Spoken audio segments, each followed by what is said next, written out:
এমনকি যখন পাপ করেন, অপরাধ করেন, পরক্ষণে অনুতপ্ত হন, তার কাছে ক্ষমা প্রার্থনা করেন, আল্লাহ সুবহানাহু ওয়া তাআলা সাথে সাথে ক্ষমা করে দেন। আল্লাহ কোরআনে অনেক জায়গায় বলেছেন, ওয়াল্লাহু গফুরুর রহিম। আর আল্লাহ অতি ক্ষমাশীল, অতি দয়ালু। অনেক জায়গায় বলেছেন, সূরা নিসা অধ্যায় ৪ আয়াত নাম্বার ২৫, সূরা মাইদা অধ্যায় ৫ আয়াত নাম্বার ৭৪, সূরা হিজর অধ্যায় ১৫ আয়াত ৪৯, সূরা নাহল অধ্যায় ১৬ আয়াত ১১৯, সূরা আল জুমার অধ্যায় ৩৯ আয়াত ৫৩, সূরা বুরুজ অধ্যায় ৮৫ আয়াত ১৪। ওয়াল্লাহু গফুরুর রহিম। নিশ্চয় আল্লাহ অতি ক্ষমাশীল, পরম দয়ালু। যদিও তাকে মানছেন না, তাকে অমান্য করছেন, তার আদেশ মানছেন না, যখনই অনুতপ্ত হবেন আল্লাহর কাছে তওবা করবেন, আল্লাহ মাফ করে দেবেন আর খুশি হবেন। তিনি খুশি হন যে আপনি ভুল করেছেন। এই মানুষ তো আমরা তারই সৃষ্টি, তিনি ক্ষমা করবেন। আল্লাহ কোরআনে বলেছেন সূরা নিসা অধ্যায় ৪ আয়াত ৪৮ এবং সূরা নিসা অধ্যায় ৪ আয়াত ১১৬, যদি আল্লাহ চান যে কোনো গুনাহ ক্ষমা করবেন, তবে শিরক করার গুনাহ, আল্লাহর সাথে শরীক করা, আল্লাহর সাথে অংশীদার করা আল্লাহ কখনোই ক্ষমা করবেন না। যদি কেউ শিরক করে থাকে, তার সাথে কাউকে অংশীদার করে, সে সবচেয়ে জঘন্য পাপ করেছে। তাই আল্লাহ সুবহানাহু ওয়া তাআলা চাইলে যে কোনো গুনাহ ক্ষমা করবেন, তবে শিরক ছাড়া। যদি মুশরিক হয়ে মারা যান, যদি আল্লাহর সাথে শরীক করে কাউকে মারা যান আর মৃত্যুর আগে তওবা না করে যান, যদি ক্ষমা না চান, আল্লাহ কখনোই ক্ষমা করবেন না। তাই সবচেয়ে বড় একটা পাপ যেটা থেকে মানব জাতিকে বেঁচে থাকতে হবে, এক নম্বর হচ্ছে শিরক, আল্লাহ সুবহানাহু ওয়া তাআলার সাথে শরীক করা, সর্বশক্তিমান আল্লাহর সাথে অংশীদার করা। লোকজন প্রায় জিজ্ঞেস করে, আমরা বুঝলাম আল্লাহ মানুষ সৃষ্টি করেছেন ইবাদতের জন্য, তবে মানব জাতির আলাদা আর বিশেষত্বই বাকি কেন আমাদের সৃষ্টি করেছেন? মানব জাতি হচ্ছে আল্লাহ সুবহানাহু ওয়া তাআলার অদ্বিতীয় সৃষ্টি, আল্লাহ সুবহানাহু ওয়া তাআলার সেরা সৃষ্টি। মানব জাতি এবং জিন হচ্ছে একমাত্র সৃষ্টি যাদেরকে ইচ্ছার স্বাধীনতা দেওয়া হয়েছে। আল্লাহ সুবহানাহু ওয়া তাআলার সকল সৃষ্টি তাদের ইচ্ছাকে সমর্পণ করেছে সর্বশক্তিমান আল্লাহর কাছে। আল্লাহ সুবহানাহু ওয়া তাআলার কাছে তাদের ইচ্ছা স্বাধীনতা নেই। তারা আল্লাহকে ১০০ ভাগ মানে, তাদের কোনো পছন্দ নেই। তবে মানব জাতি আর জিনের সুযোগ রয়েছে মানা অথবা না মানার আল্লাহ সুবহানাহু ওয়া তাআলাকে। আল্লাহ কোরআনে বলেছেন সূরা ৩ অধ্যায় ৯৫ আয়াত ৪, নিশ্চয়ই আমি মানুষকে সৃষ্টি করেছি উত্তম আকৃতি দিয়ে। লাকাদ খালাকনাল ইনসানা ফি আহসানি তাকওয়িম। নিশ্চয়ই মানুষকে অতি উত্তম গঠনে সৃষ্টি করেছি। মানব জাতি আল্লাহ সুবহানাহু ওয়া তাআলার সেরা সৃষ্টি। উত্তম আকৃতিতে সৃষ্টি করা ছাড়াও আমরা একক, আমাদের সুযোগ আছে মানা এবং না মানার আল্লাহ সুবহানাহু ওয়া তাআলাকে।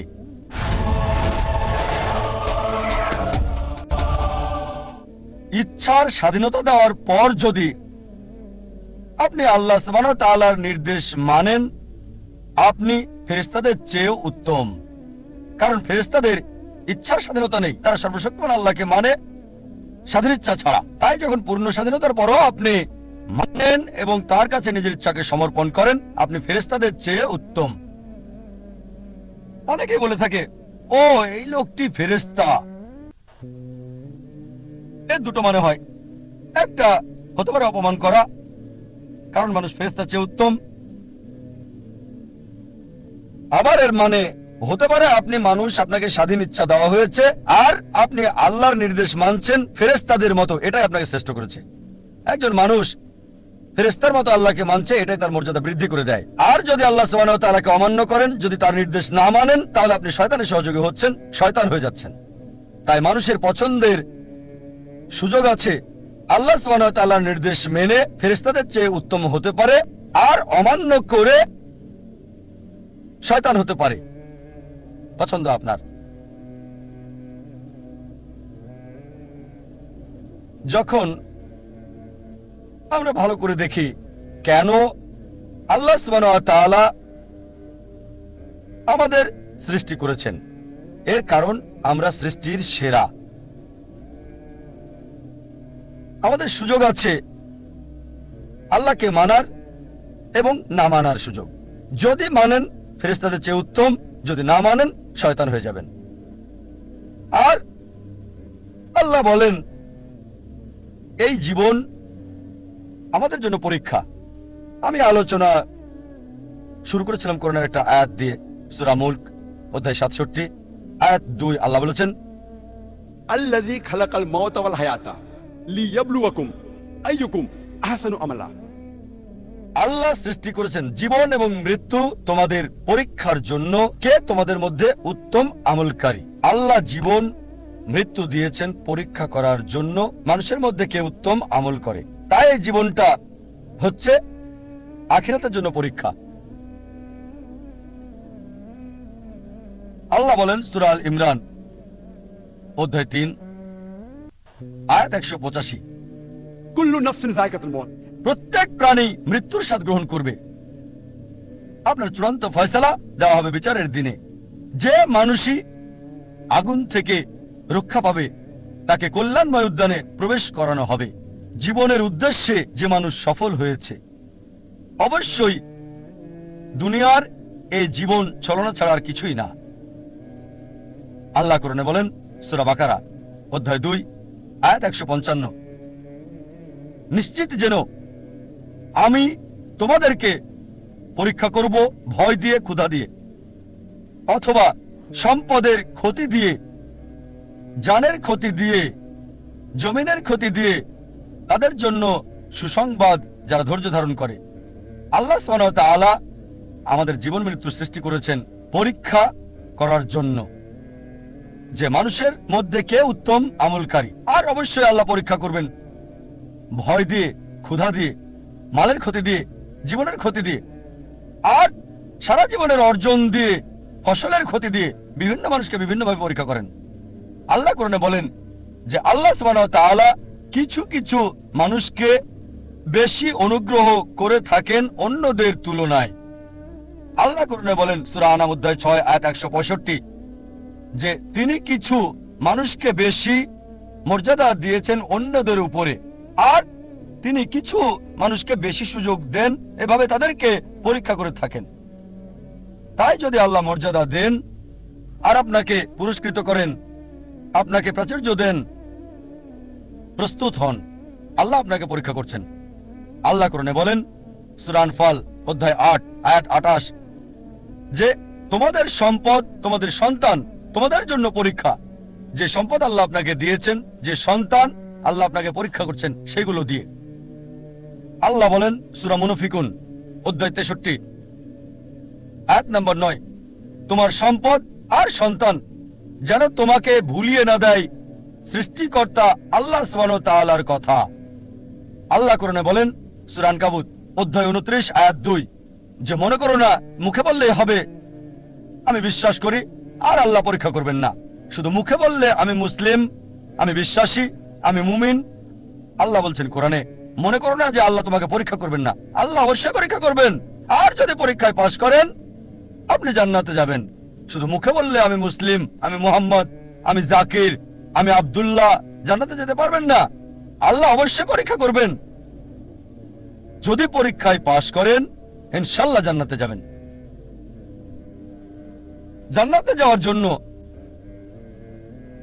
একজন মানুষের কি দরকার? জান্নাতে যাওয়ার মাপকাঠি কি? এই প্রশ্নের উত্তর দেওয়া হয়েছে সূরা আল আসর অধ্যায় 103 আয়াত 1 থেকে 3, যেখানে আল্লাহ বলেছেন والعصر إن الإنسان لفي خسر إلا الذين آمنوا وعملوا الصالحات وتواصوا بالحق وتواصوا بالصبر। সময়ের কসম, নিশ্চয়ই মানুষ ক্ষতির মধ্যে আছে, তারা ব্যতীত যারা ঈমান আনে, সৎকর্ম করে, মানুষকে সত্যের দিকে আহ্বান করে, ধৈর্য এবং সবরের উপদেশ দিয়ে থাকে। একজন মানুষকে 3টি অর্জনের জন্য 4টে কাজ করতে হবে। 3টি কাজ হচ্ছে, প্রথম কাজ আল্লাহর সন্তুষ্টি। আল্লাহর সন্তুষ্টির মাধ্যমে পৃথিবীতে শান্তি এবং আখিরাতে জান্নাত অর্জন। এই 3টির জন্য 4টি কাজ করতে হবে।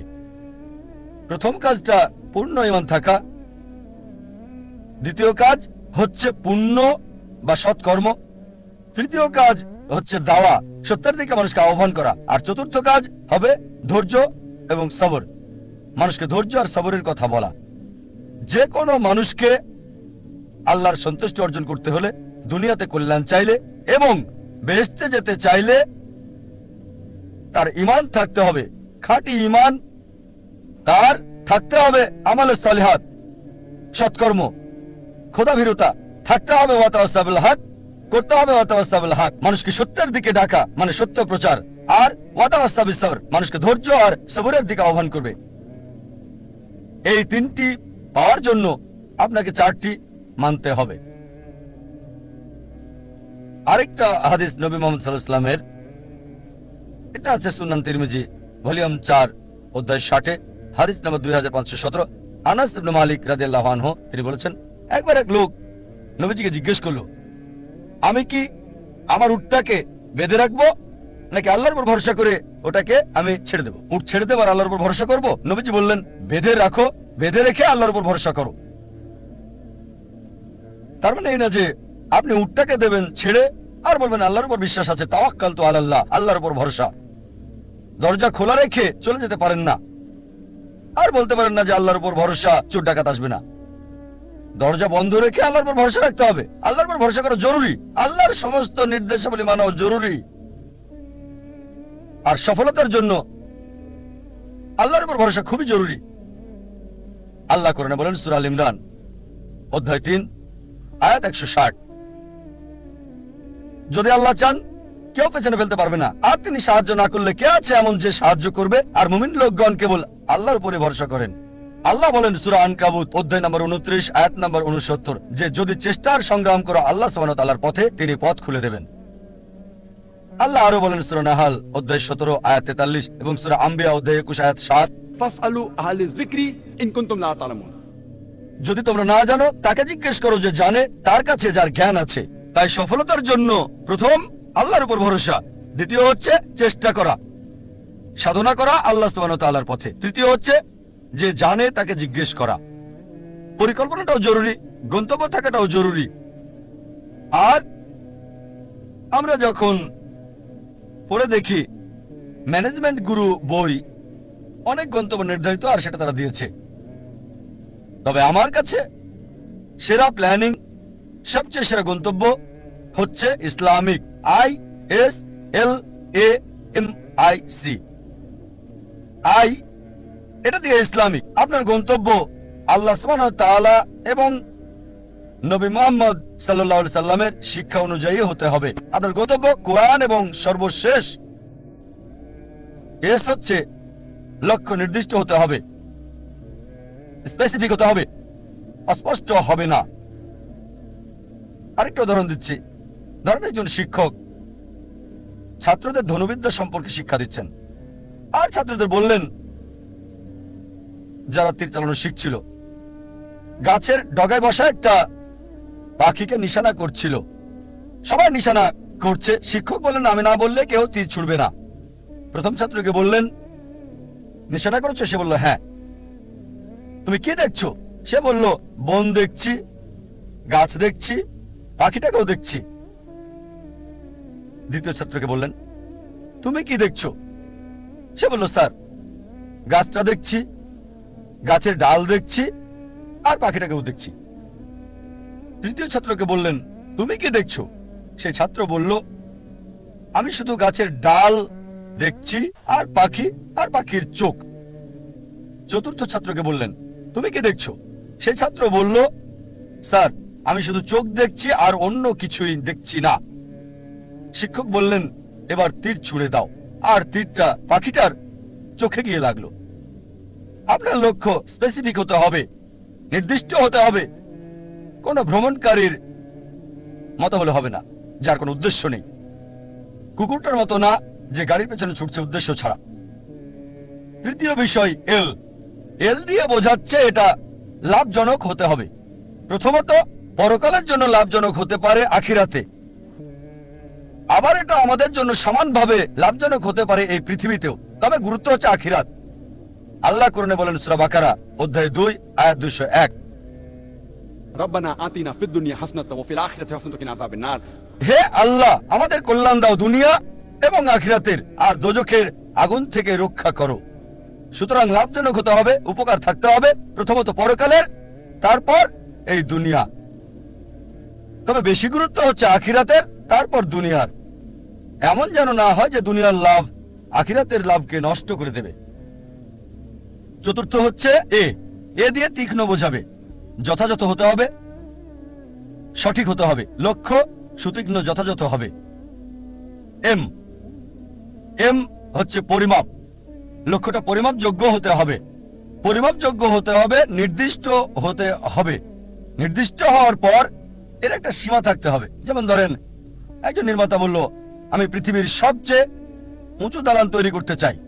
লক্ষ্য নির্দিষ্ট, তবে সীমা নির্ধারণের জন্য সে জরিপ চালাবে পৃথিবীর সবচেয়ে উঁচু দালান কোনটি। আর সে জানলো বুর্জ আল খলিফা, এর উচ্চতা 828 মিটার, নির্দিষ্ট। এখন তার লক্ষ্য হচ্ছে তাকে এমন দালান বানাতে হবে যেটার উচ্চতা 828 মিটার চেয়ে বেশি। এটা হচ্ছে নির্দিষ্ট আর পরিমাপযোগ্য।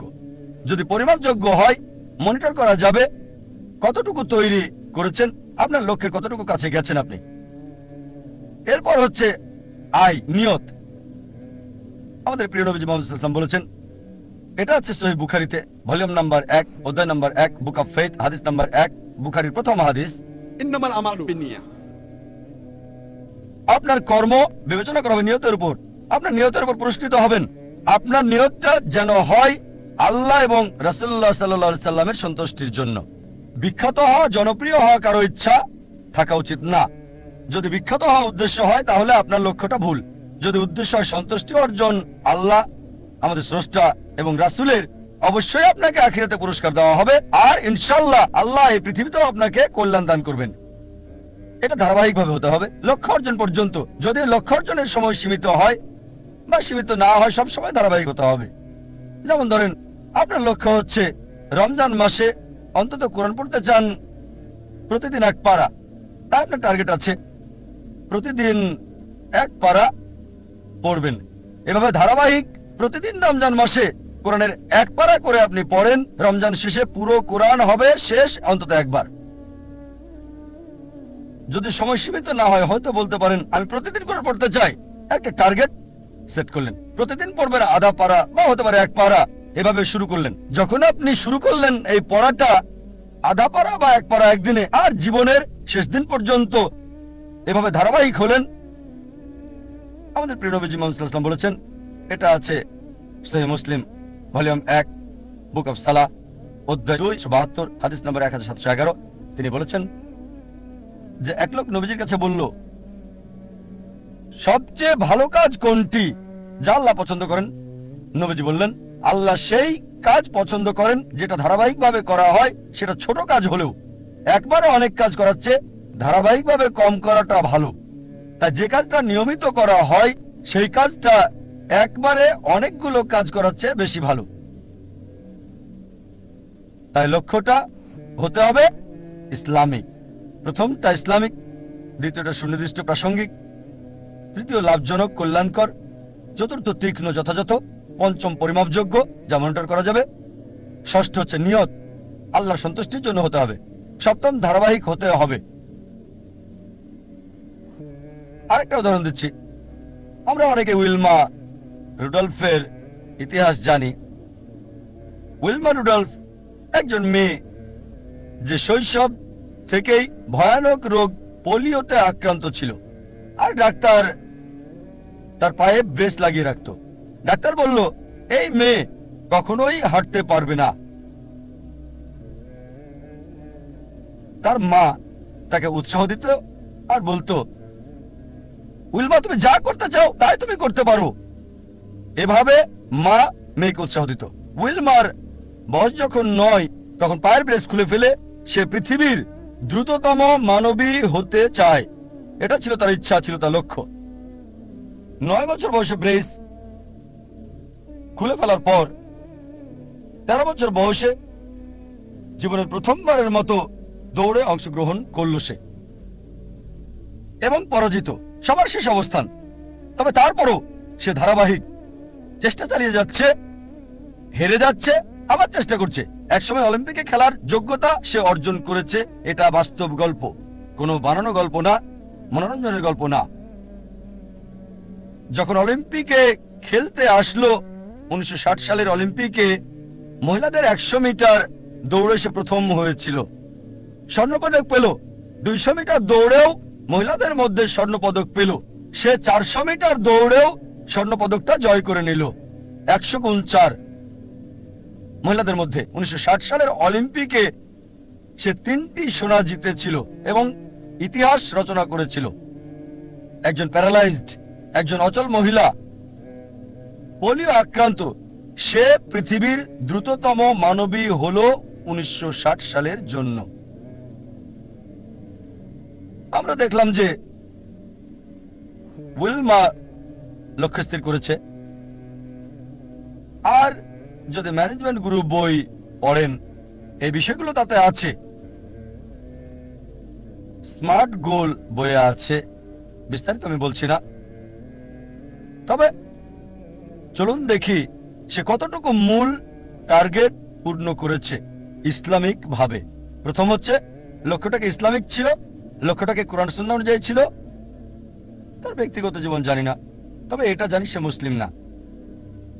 স্রষ্টার জন্য করেছিল কিনা সেটাও জানি না। দ্বিতীয় হচ্ছে লক্ষ্যটাকে নির্দিষ্ট, হ্যাঁ নির্দিষ্ট। সে পৃথিবীর দ্রুততম মানবী হতে চেয়েছে। এটা লাভজনক, কল্যাণকর, হ্যাঁ এই পৃথিবীর জন্য লাভজনক। সুনাম পেয়েছে, সম্মান পেয়েছে। তবে আখিরাতের ব্যাপারে আল্লাহ জানেন, আমি জানি না। আখিরাতে এই অলিম্পিক জয়ের সোনা কোনো কাজে আসবে কিনা। যদি না তা করা হয় আল্লাহ সুবহানাহু ওয়া তাআলার সন্তুষ্টির জন্য। এটা কি সুতীক্ষ্ণ এবং যথাযথ ছিল? হ্যাঁ ছিল। এটা পরিমাপযোগ্য ছিল কি? হ্যাঁ। সে জানতো কে বিশ্বের দ্রুততম মানবী। সময়টা হয়তো 9 সেকেন্ড, 10 সেকেন্ড বা 11 সেকেন্ড ছিল, পরিমাপযোগ্য ছিল। আর সে চর্চা করলো, লক্ষ্য অর্জন করলো। তারপর নিয়তটা কি ছিল? সুনাম অর্জন করা। অবশ্যই তা পেয়েছে। আল্লাহকে খুশি করা উদ্দেশ্য ছিল কিনা আমার সন্দেহ। তারপর ধারাবাহিকতা ছিল, হ্যাঁ ধারাবাহিক ছিল, নিয়মিত চর্চা করেছে। যদিও হেরেছে অনেকবার, জয় করলো, পৃথিবীর দ্রুততম মানবী হলো। উদাহরণ দিচ্ছি লক্ষ্য নির্ধারণের। ভিন্নতা দেখে একজন মানুষের উদাহরণটা বলছি আপনাদের। একজন মানুষ যার সম্বল ছিল সামান্য, কিন্তু তিনি লক্ষ্যের চূড়ায় পৌঁছেছেন। যে মানুষ, যে ব্যক্তিটি আমার জীবনকে বদলে দিয়েছেন, শরীরের ডাক্তার থেকে আত্মার ডাক্তার করেছেন, আমি নিশ্চিত আপনারা তাকে চেনেন। তিনি হচ্ছেন শেখ আহমেদ দিদাত। চলুন তার লক্ষ্য নির্ধারণ দেখি। শেখ আহমেদ দিদাত, যদি আপনারা তার জীবনী পড়েন তাহলে দেখবেন যে পড়ালেখা করেছেন 6ষ্ঠ শ্রেণী পর্যন্ত মাত্র। তার কারণ ছিল সাংসারিক অভাব। বাধ্য হয়ে পড়ালেখা ছেড়ে দেন তিনি। 6ষ্ঠ শ্রেণী পাশ করার পর লেখাপড়া ছাড়তে বাধ্য হলেন। সামান্য সম্বল নিয়ে নিজের দেশ ভারত জন্মস্থান ছেড়ে চলে গেলেন দক্ষিণ আফ্রিকায়। তিনি কাজ করতেন সেলসম্যানের, ফার্নিচারের দোকানে দোকানে, ড্রাইভিংও করেছেন তিনি ইত্যাদি। আর দক্ষিণ আফ্রিকায় থাকাকালীন তিনি নিয়মিত খ্রিস্টান মিশনারিদের বিড়ম্বনার শিকার হতেন, যারা বলতো ইসলাম একটা অনুপযোগী ধর্ম, নির্দয় ধর্ম। তারা ইসলামকে আক্রমণ করত। আর যেহেতু হ্যারাসমেন্টের শিকার, তার মনে একটা ইচ্ছা আসলো, ইসলামের বিরুদ্ধে সব অভিযোগের আমি উত্তর দিতে চাই সেই সব খ্রিস্টান মিশনারিদের। এই খ্রিস্টান মিশনারিদের ইসলামের বিরুদ্ধে বলার উপযুক্ত জবাব দিতে চাই। চিন্তা করেন, 6ষ্ঠ শ্রেণী পর্যন্ত পড়া একজন মানুষ।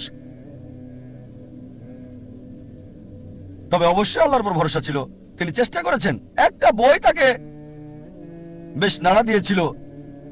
ঘরের মধ্যে ময়লা জমে থাকা একটা বই, এই বইটা তাকে নাড়া দিয়েছে, যেটার নাম ইজারুল হক, সত্যের প্রকাশ, লেখক মাওলানা রহমতুল্লাহ কিরণবী। আর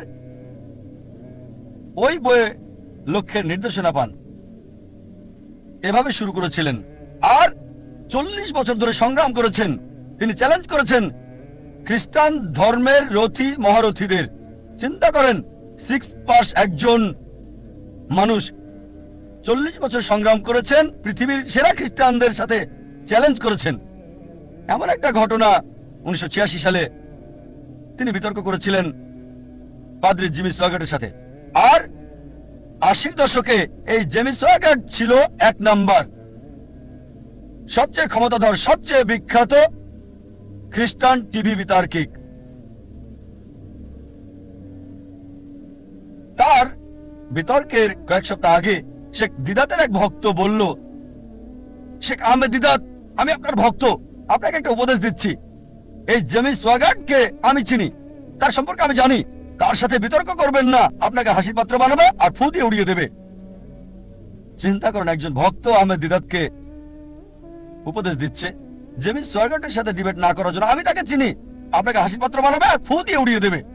যে লোক সবচেয়ে বিখ্যাত টিভি ব্যক্তিত্ব, টেলিভিশনের মালিক, যার বাজেট ছিল দৈনিক $1 মিলিয়নেরও বেশি সুনাম অক্ষুণ্ণ রাখার জন্য, আমাদের শেখ আহমেদ দিদাত, মাশাআল্লাহ, তার সাথে আল্লাহ ছিলেন। তিনি ইউএসএতে গেলেন, ওই খ্রিস্টান মিশনারির শহরে, সে যে দেশে খুবই বিখ্যাত। তিনি গেলেন, বিতর্ক করলেন, আর আলহামদুলিল্লাহ সুম্মা আলহামদুলিল্লাহ, আল্লাহর সাহায্যে তিনি টেবিলটাকে উল্টে দিলেন। চিন্তা করেন, একজন মানুষ সামান্য পুঁজি নিয়ে, স্কুলও পাশ করেননি, গ্রাজুয়েশন তো দূরের কথা, চ্যালেঞ্জ করেছেন খ্রিস্টান সম্প্রদায়ের প্রধান নেতাদেরকে। তারপর থেকে তিনি সবচেয়ে বড় বাধা বিশ্ব খ্রিস্টান নেতাদের জন্য, খ্রিস্টান মিশনারিদের জন্য। একা একজন মানুষ, শেখ আহমেদ দিদাত, আল্লাহ সুবহানাহু ওয়া তাআলার সাহায্যে সমগ্র খ্রিস্টানদের চ্যালেঞ্জ করেছেন। এবার তার লক্ষ্য নির্ধারণ দেখি। 1 নাম্বার হচ্ছে ইসলামিক। প্রথমে, এটা কি ইসলামিক ছিল? কোরআন এবং সহিহ হাদিস মোতাবেক এটা কি আল্লাহ এবং রাসূলের জন্য ছিল? স্বাভাবিকভাবে হ্যাঁ ছিল, এ কারণেই তিনি লক্ষ্য অর্জন করেছিলেন। দ্বিতীয় হচ্ছে, এটা কি নির্দিষ্ট ছিল? হ্যাঁ, তার লক্ষ্য নির্দিষ্ট ছিল। আমি ইসলামের বিরুদ্ধে অভিযোগের উত্তর দিতে চাই, এটা ছিল নির্দিষ্ট। যথাযথ জবাব দিতে চাই, অমুসলিমদের মন থেকে ইসলাম সম্পর্কে ভুল ধারণাটা সরাতে চাই আমি। তৃতীয় বিষয় হচ্ছে, এটা কি লাভজনক ছিল, কল্যাণকর ছিল? তিনি আখিরাতের লাভ চেয়েছেন, আর ইনশাল্লাহ ইনশাল্লাহ আল্লাহ তাকে জান্নাত দেবেন ইনশাল্লাহ। কিন্তু আখিরাতের কল্যাণের পাশাপাশি দুনিয়াতেও সম্মান পেয়েছেন। দেখেন, 6ষ্ঠ শ্রেণী পাস একজন মানুষ 1986 সালে মুসলিম বিশ্বের 6ষ্ঠ শ্রেণী পাস লোক, তিনি পুরস্কারের জন্য করেননি, হয়তো পেয়েছেন $200, সেজন্য করেননি। পুরস্কারটা ছিল হয়তো স্বর্ণ, সেজন্য করেননি। তিনি করেছেন আল্লাহ এবং রাসূলের জন্য। আল্লাহ আখিরাতে পুরস্কার দেবেন, এই দুনিয়াতেও লাভজনক। তারপর, এটা কি তীক্ষ্ণ ছিল, যথাযথ ছিল? খুবই তীক্ষ্ণ, যথাযথ সময়ে। তার কৌশল সবকিছু যথাযথ ছিল। যখন খ্রিস্টান মিশনারিরা মুসলিমদের বদনাম করত, আমাদের অবস্থান ছিল যখন একেবারে নিচে। এই মানুষ শেখ আহমেদ দিদাত হাজার হাজার তরুণকে অনুপ্রাণিত করেছিলেন, এবং আমাকেও। অন্তত আমরা মাথা উঁচু করে দাঁড়াতে পারি ভালোভাবে। তারপর, এটা কি পরিমাপযোগ্য? হ্যাঁ। তিনি কি করলেন? খ্রিস্টান মিশনারিদের লেখা বইগুলো সংগ্রহ করলেন, যেগুলো ছিল ইসলামের বিরুদ্ধে লেখা, যেমন জন গিলক্রিস্ট, এইসব বই, জেমি সোয়াগার্ট, আর সেগুলো উত্তর দিলেন। যখন তারা কোরআন এবং ইসলামকে আক্রমণ করত, তিনি জবাব দিতেন তাদের বাইবেল থেকে, কোরআনের আয়াতগুলো সেগুলোর উপরে প্রয়োগ করতেন আর ফলাফল পেতেন। পরিমাপযোগ্য। এরপর তার নিয়ত কি ছিল? বিখ্যাত হওয়া নিয়ত ছিল না, বাদশাহ ফয়সাল পুরস্কার পাওয়াটা উদ্দেশ্য ছিল না। নিয়ত ছিল আল্লাহ এবং তার রাসূলের সন্তুষ্টি অর্জন। তারপর ধারাবাহিকতা ছিল? হ্যাঁ ছিল। চিন্তা করেন, তিনি সংগ্রাম করেছেন 40 বছর। তার ইতিহাস পড়লে দেখবেন তার অফিসটা ছিল ছোট্ট একটা ঘর, আর আমাদেরকে বলেছেন সাদা কালো 1000 পাম্পলেট ছাপানোর আগে তাদের মিটিং করতে হতো। চলো মিটিং করি, 1000 সাদা কালো পাম্পলেট আমরা ছাপাতে পারবো কিনা। মাশাআল্লাহ, ধারাবাহিক লক্ষ্যে পৌঁছার আগ পর্যন্ত সংগ্রাম করেছেন। উইলমা রুডলফ এবং শেখ আহমেদ দিদাতের মধ্যে যে পার্থক্য দেখি তাহলে উইলমার রুডলফের দূরদর্শিতা ছিল না। এই পৃথিবীতে অনেক মূল্য, কিন্তু শেখ আহমেদ দিদাত ছিলেন দূরদর্শী। আর এটা ছিল আখিরাতের জন্য। ইনশাআল্লাহ আল্লাহ তাকে পুরস্কার দেবেন আখিরাতে, দুনিয়াতেও তাকে পুরস্কার দিয়েছিলেন। আমাদের অনেকে জানে না জীবনের উদ্দেশ্যটা কি। বেশিরভাগই 1 নম্বর উদ্দেশ্যটা হচ্ছে কিভাবে উপার্জন করবে। অধিকাংশ লোককে জিজ্ঞেস করবেন, তাদের সঙ্গে কথা বলে দেখবেন 1 নাম্বার চেষ্টা হচ্ছে জীবিকার ব্যবস্থা করা। তারা জীবিকার ব্যাপারে বেশি সচেষ্ট, কিভাবে জীবন চালাবে। তাদের উপার্জনের উপর ভিত্তি করে জীবন ধারণ করে থাকে। তারা কি খাবে, কি পড়বে, কোথায় বাস করবে, কোন স্কুলে পড়াশোনা করবে, কোন স্নাতক ডিগ্রি নেবে, সবকিছু উপার্জনকে ঘিরেই হচ্ছে। আর এরা চিন্তা করে যে যদি বেশি টাকা উপার্জন করতে পারে তাহলে জীবনের লক্ষ্য অর্জন করে ফেলেছে। যেমন আমি যথাযথ হওয়ার উদাহরণ দিলাম। আমাদের অধিকাংশই কি করি, পাখির চোখ নিশানা না করে কি করি, আমরা শূন্যে গুলি করে দিই আর চারপাশের বিষয়গুলো টেনে আনি, নিশানা ছাড়াই গুলি করে দেই।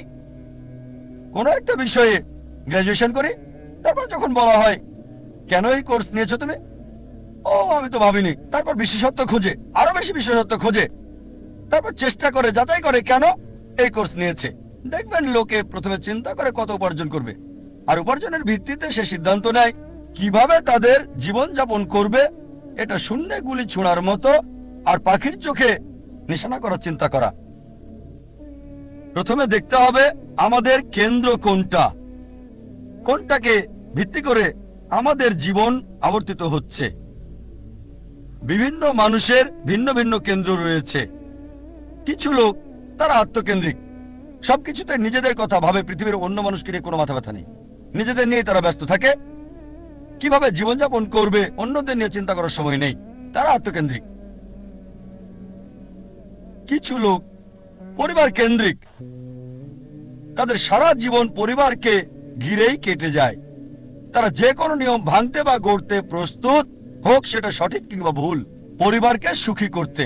তাদের মূল উদ্দেশ্যটা হচ্ছে পরিবারকে খুশি করা। কেউ হয়তো পিতামাতা কেন্দ্রিক, কিছু হয়তো পরিবার কেন্দ্রিক, স্ত্রী কেন্দ্রিক বা স্বামী কেন্দ্রিক, কেউ হয়তো সন্তান কেন্দ্রিক। দেখবেন কিছু লোক পিতামাতাকে খুশি করার জন্য যে কোনো কিছু করতে পারে। তাদের জীবনের সব নিয়ম কানুন পিতামাতার পছন্দ অপছন্দের ভিত্তিতে হয়। আল্লাহ কোরআনে বলেছেন সূরা লুকমান অধ্যায় 31 আয়াত 14 যে আমি মানুষকে নির্দেশ দিয়েছি পিতামাতার সাথে সদ্ব্যবহার করতে। অনেক কষ্ট সহ্য করে মাতাকে গর্ভে ধারণ করেছে, অনেক কষ্ট সহ্য করে তাকে জন্ম দিয়েছে। ঠিক তারপরে আয়াত সূরা লুকমান অধ্যায় 31 আয়াত 15 বলছে যদি তোমার পিতামাতা চেষ্টা করে, জিহাদ করে, চেষ্টা আর সংগ্রাম করে তোমাকে বাধ্য করে আল্লাহ সুবহানাহু ওয়া তাআলা ছাড়া অন্য কারো ইবাদত করতে, যে বিষয়ে তোমার কোনো জ্ঞান নেই, তাদের মানবে না, তবে তাদের সাথে থাকো ভালোবাসা আর মমতা দিয়ে। তার মানে আমাদের স্রষ্টা বলেছেন পিতামাতাকে ভালোবাসতে, মানতে হবে, কিন্তু স্রষ্টার বিরুদ্ধে যেতে বললে, আল্লাহ এবং তার চূড়ান্ত নবীর বিরুদ্ধে যেতে বললে তাদের মানবে না। তারপরও তাদেরকে ভালোবাসো, সহানুভূতি দাও, সীমানা আছে। কিছু মানুষ স্বামী বা স্ত্রী কেন্দ্রিক, তারা স্ত্রীদেরকে খুশি করতে চায় বা স্বামীদেরকে খুশি করতে চায়। আর ধরেন কারো স্ত্রী খুবই দামি ডায়মন্ড নেকলেস চাইলো, তার দেওয়ার সামর্থ্য নেই, সে কি করলো, ভিক্ষা করলো, ধার করলো বা চুরি করলো, আর ওই ডায়মন্ডের নেকলেসটা স্ত্রীর জন্য কিনে আনলো। তার লক্ষ্য স্ত্রীকে খুশি করা। কিছু লোক সন্তান কেন্দ্রিক, সন্তানদের খুশি করতে চায়। অনেক সময় দেখা যায় হয়তো কারো ছেলে বিদেশে গিয়ে লেখাপড়া করতে চায়, সে যে বিষয়ে ভর্তি হতে চাচ্ছে সেটা অপ্রয়োজনীয়, এটা তাকে দুনিয়াতেও সাহায্য করবে না, আখিরাতেও সাহায্য করবে না। তারপর কারণ ছেলে বিদেশে পড়তে চায়, এই লোক সম্পত্তি বন্ধক রাখে এবং ছেলেকে আমেরিকাতে পাঠায় আর বলে আমার ছেলে তো আমেরিকায় পড়ছে, যদিও তার লক্ষ্যটা হচ্ছে সে ছেলেকে আমেরিকাতে পড়াবে। আসলে উদ্দেশ্যটা কি? জীবনটা কোন কেন্দ্রিক? কিছু লোক যারা হচ্ছে সমাজ কেন্দ্রিক, আমরা জানতে চাই আমাদের পরিবারের বাইরের লোকজন কি চিন্তা করে, এভাবে পুরো জীবনটা সমাজ কেন্দ্রিক হয়ে যায়। কিছু লোক প্রতিবেশী কেন্দ্রিক, প্রতিবেশীর সাথে প্রতিযোগিতায় লিপ্ত। একটা গল্প মনে পড়ে গেল। একসময় একজন ফেরেশতা এসে এক লোককে বলল, আমি তোমার উপর খুশি, তুমি যা চাইবে আমি তোমাকে তাই দেব, তবে একটা শর্ত, যা তুমি চাইবে আমি তোমাকে সব দেব, তবে তোমার প্রতিবেশীকে দেব তার দ্বিগুণ। লোকটা বলল, একটা রোলেক্স ঘড়ি আমার চাই। ফেরেশতা তাকে রোলেক্স ঘড়ি দিয়ে দিল। প্রতিবেশী দুটো রোলেক্স ঘড়ি পেল। লোকটি বলল, একটা মার্সিডিজ গাড়ি আমার চাই। ফেরেশতা তাকে মার্সিডিজ গাড়ি দিল। প্রতিবেশীকে দুটো মার্সিডিজ দিল। লোকটি বলল, একটা সুন্দর বড় বাংলো চাই। ফেরেশতা তাকে সুন্দর বড় বাংলো দিল। তার প্রতিবেশীকে দেওয়া হলো দুটো সুন্দর বড় বাংলো। লোকটি পরে বলল, দয়া করে আমার শেষ ইচ্ছাটা তুমি পূরণ করে দাও। কি সেটা? আমার একটা চোখ তুমি নষ্ট করে দাও, যাতে কিছু আমি চোখে না দেখতে পাই।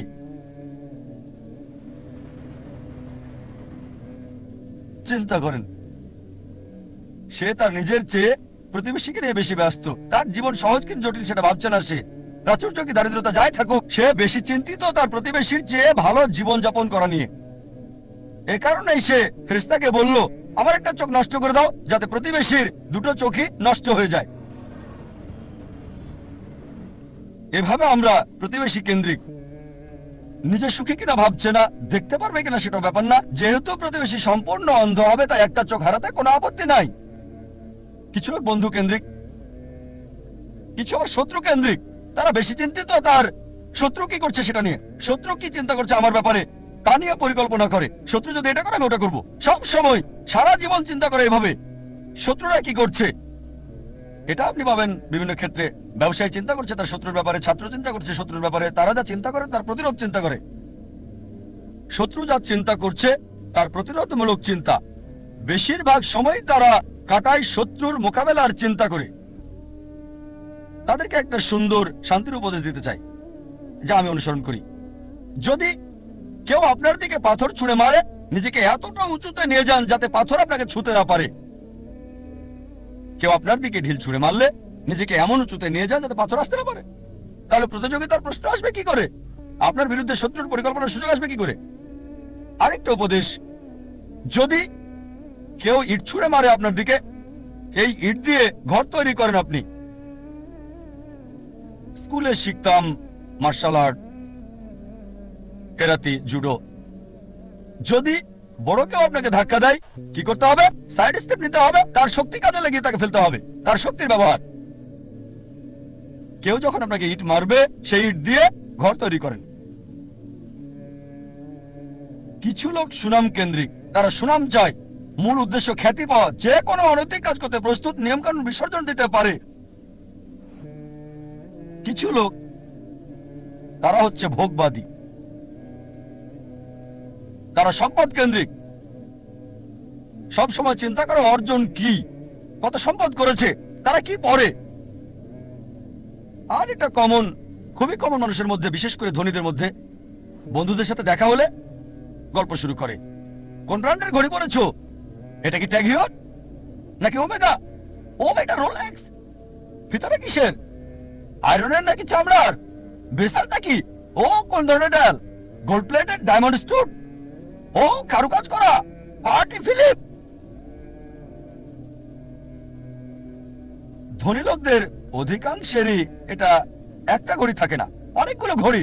আর চিন্তা করে, ঠিক আছে আজকে এই ঘড়িটা পরলাম, পরের দিন পরবো না। বন্ধুদের কাছে যাওয়ার সময় এভাবে চিন্তা করে সময় পার করে কোন অনুষ্ঠানে কোনটা পরবে। একইভাবে এরা গাড়ির ব্যাপারেও কথা বলে। তোমারটা কি গাড়ি? BMW, Mercedes, Porsche, Rolls Royce, Maybach, Bentley, designer, এভাবে সময় কাটায়, প্রায় করে থাকে, যেহেতু এটা তাদের আইডেন্টিটি। এই ঘড়ি না পড়লে তাদের কে চিনবে? এই গাড়িতে না চড়লে, মার্সিডিজ বা বিএমডাব্লিউতে না চড়লে তাদের কে চিনবে? এটা আইডেন্টিটি। বড় শহরগুলোতে দেখবেন লোকদের কমন চিত্র, ধনী লোকদের দেখবেন তারা কথা বলে, আপনার ঘড়ি কি, কোন শিপের মালিক, উঁচু লেভেলে কোন জেটের মালিক, আমার ব্যক্তিগত জেট আছে, কতগুলো ইঞ্জিন। লোকজন হয়তো ভাববে আমি কিভাবে এসব খুঁটিনাটি জানি ঘড়ির ব্র্যান্ডের ব্যাপারেও। আপনারা জানেন আমার পেশা, আলহামদুলিল্লাহ, সৌভাগ্য বা দুর্ভাগ্য, আমি যে পেশায় আছি আমি সব শ্রেণীর লোকদের সাথে মিশি, একেবারে ভিখারি থেকে রাজা পর্যন্ত। আল্লাহ আমাকে দয়া করেছেন, ভালো অথবা মন্দ আমি চারপাশের লোকদের সাথে মিশি, ভিখারি থেকে রাজা পর্যন্ত। আর যে সুযোগটা আমি পাই কোন বস্তুবাদীর সাথে যখনই কথা বলি, আমি চেষ্টা করি দাওয়াত দেই, তাদের বলি তোমার ঘড়ির দাম হয়তো $1000 বা $10,000 অথবা $1,00,000, আমার ঘড়ি আমি যেটা পড়ছি এই ঘড়িটার দাম মাত্র $1400 টাকা, $30 কম। অনেক বছর ধরে ব্যবহার করছি, ভালো সার্ভিস দিচ্ছে, একেবারে তোমারটার মতোই। সাধারণ ঘড়ি, দাম মাত্র $1400 টাকা। আলহামদুলিল্লাহ, আল্লাহ দয়া করেছেন, আমি যেগুলো নাম বললাম অধিকাংশ ব্র্যান্ডই উপহার পেয়েছি, সবগুলো ব্র্যান্ডই উপহার পেয়েছি। এই সবগুলো ওমেগা, রোলেক্স অনেক পেয়েছি। আর আমি নবী মুহাম্মদ সাল্লাল্লাহু আলাইহি ওয়াসাল্লামের পথ অনুসরণ করেছি। আমি অন্য দায়ীদের দিয়ে দেই, আমার স্টাফদের দিয়ে দেই, যাতে করে আমি খুতুওয়াতুশ শয়তান থেকে দূরে থাকতে পারি। অনেক সময় অনেক উপলক্ষে আমাকে নিমন্ত্রণকারীরা তাদের ব্যক্তিগত জেট প্লেন আমার জন্য পাঠায়, ব্যক্তিগত জেট প্লেন আমাকে নিয়ে যাওয়ার জন্য তারা পাঠিয়ে দেয়। এমন অনেকবারই হয়েছে। চিন্তা করেন, জেট প্লেনের খরচ শুধুমাত্র একজন মানুষের জন্য, পাইলটদের পেমেন্ট, এয়ার হোস্টেসের পেমেন্ট, এয়ারপোর্টের ভাড়ার খরচ। তাই আমি তাকে বললাম এটা সবচেয়ে ভালো হয় যদি একটা ইকোনমিক ক্লাস টিকিট পাঠান। আলহামদুলিল্লাহ, আল্লাহ আমাকে দয়া করেছেন, আমার পরিবারকে রহমত করেছেন, মাশাআল্লাহ। এই সব গাড়ি কিনতে পারবো, ফার্স্ট ক্লাসে ভ্রমণ করতে পারি, আলহামদুলিল্লাহ। কিন্তু আমি একজন দায়ী, তাই আমি তাকে বললাম এত টাকা খরচ করার চেয়ে বরং একটা ইকোনমিক ক্লাস টিকিট পাঠিয়ে দেন, চলে আসবো, বাকি টাকা অন্য কোথাও দান করে দেবেন আল্লাহ সুবহানাহু ওয়া তাআলার পথে। আয়োজকেরও মাশাআল্লাহ নিয়ত স্বচ্ছ হয়। আমাকে বললেন যে আমার জেট প্লেনে কাকে আমি আনতে পাঠাবো, আর কে উত্তম আল্লাহর পথে দায়ী ইচ্ছে। আমি তাকে বললাম ইনশাআল্লাহ আপনার নিয়ত যেহেতু সহি, ইনশাআল্লাহ আল্লাহ আপনাকে পুরস্কার দেবেন। তার নিয়ত ছিল আল্লাহর পথে দায়ীর জন্য ভালো ব্যবস্থা করা, আল্লাহ তাকে পুরস্কার দেবেন। একটা কথা মনে রাখবেন, এর মানে বলছি না যে এই সব কিছু ভোগ বিলাস একেবারে হারাম, সব ক্ষেত্রে এগুলো হারাম তা নয়। জীবনের উদ্দেশ্যটা কি জানতে হবে। এগুলো হারাম হতেও পারে আবার নাও হতে পারে। একটা উদাহরণ দিচ্ছি, মনে করেন আপনার অবস্থান ক্যাটাগরি এ তে, যাদের এসব করার সামর্থ্য নেই, এই দামি ঘড়ি, এই দামি গাড়ি, দামি বাংলো, কিন্তু যদি সে ভিক্ষা করে, যদি ধার করে, চুরি করে বলো দামি ঘড়ি কেনে, দামি গাড়িতে চড়ে, এটাকে ইসরাফ বলা হয়, এটা হারাম। দ্বিতীয় শ্রেণীর লোক আছে যাদেরকে আল্লাহ সামর্থ্য দিয়েছেন। আল্লাহ কোরআনে বলেছেন সূরা আনাম অধ্যায় 6 আয়াত 71, কিছু লোককে আমি অনেক বেশি প্রাচুর্য দিয়েছি অন্যদের চেয়ে। আল্লাহ বলেন সূরা আনাম অধ্যায় 6 আয়াত 165, আল্লাহ কিছু মানুষকে অন্যের উপর মর্যাদা দিয়েছেন যাতে তিনি তোমাদের পরীক্ষা করতে পারেন। তাই আল্লাহ যদি আপনাকে সামর্থ্য দেন আর আপনি এগুলো কিনেন, দামি গাড়ি, দামি ঘড়ি, দামি বাংলো, আর শুধু এগুলো নিয়েই আপনি থাকেন, এগুলো ছাড়া কিছুই করতে পারেন না, এটাই আপনার কেন্দ্র, এটাই আপনার জীবনের উদ্দেশ্য, তাহলে এটা হারাম। তৃতীয় ক্যাটাগরির লোক আছে যাদেরকে আল্লাহ সামর্থ্য দিয়েছেন, তারা সেগুলো কিনে, তবে সেগুলো নিয়ে পড়ে থাকে না। এটা কিনেছে, নবী সুলাইমান আলাইহিস সালামের উদাহরণ দেখে তিনি ধনী ছিলেন, মালিকও হয়েছিলেন, তবে এগুলোর উপর নির্ভরশীল না। তাই যদি এগুলো কিনেন আর যদি আল্লাহ সুবহানাহু ওয়া তাআলাকে মেনে চলেন, বস্তুবাদী বিলাসের উপর নির্ভরশীল না হন, তাহলে এটা মুবাহ, ঐচ্ছিক, এটা হারাম না। তবে সবচেয়ে উত্তম চতুর্থ ক্যাটাগরি যাদের আল্লাহ সামর্থ্য দিয়েছেন আর তারপর সেগুলো ব্যবহার করে না, এগুলো কিনে না। প্রিয় নবীজি মুহাম্মদ সাল্লাল্লাহু আলাইহি ওয়াসাল্লামের মতো, আমাদের প্রিয় নবী মুহাম্মদ সাল্লাল্লাহু আলাইহি ওয়াসাল্লামের ক্ষমতা ছিল সুনাম ছিল, আধিপত্য ছিল। সে সময় তিনি রাজা হতে পারতেন সারা পৃথিবীর, সব ধন সম্পদের মালিক হতে পারতেন। অথচ যখনই কোনো পুরস্কার পেতেন, অনেক সময়, প্রায় সময় তিনি তার সাহাবীগণকে সেগুলো দিয়ে দিতেন। এই জন্য না যে গ্রহণ করা হারাম হবে, কেউ যদি ভালো উপহার দেয় সেটা রাখতে পারেন, সেটা হারাম না। কিন্তু নবীজি অন্যদের দিয়ে দিতেন। চতুর্থ ক্যাটাগরি আল্লাহ সামর্থ্য দিয়েছেন, আর সেগুলো ব্যয় করে আল্লাহ সুবহানাহু ওয়া তাআলার পথে।